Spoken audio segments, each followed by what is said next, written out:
இப்ப கேட்டோனே பணம் கிடைக்கணும்.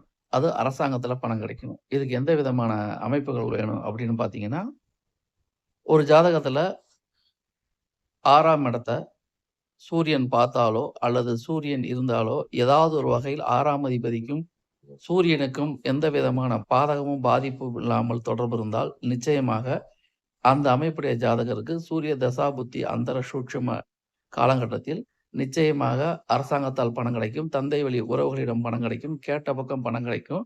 இதெல்லாம் வந்து முழுக்க முழுக்க பொதுவான தகவல் தகவல் தான். காரணம் என்னன்னா, அரசாங்க கிரகம் சூரியன். 6ஆம் இடம்ங்கிறது கடன். அப்ப 6ஆம் இடமும், சூரியனும் எந்த விதமான பாதிப்புகளும் இல்லாமல் இருந்து, 6ஆம் அதிபதியோ அல்லது சூரியனோ ஒரு ஜாதகத்தில் மிக மிக வலுவாக இருந்தால், அந்த காலகட்டம் நடக்கும் பொழுது, கேட்ட இடத்துல பணம் கிடைக்கிறது. அரசாங்க பேங்க்ல பணம் கிடைக்கிறது. செல்வந்தர்கள்ட்ட பணம் கிடைக்கிறது. அப்பா வகை உறவுகள்ட்ட பணம் கிடைக்கிறது. இதெல்லாம் வந்து அந்த காலகட்டத்தில நடக்கும்.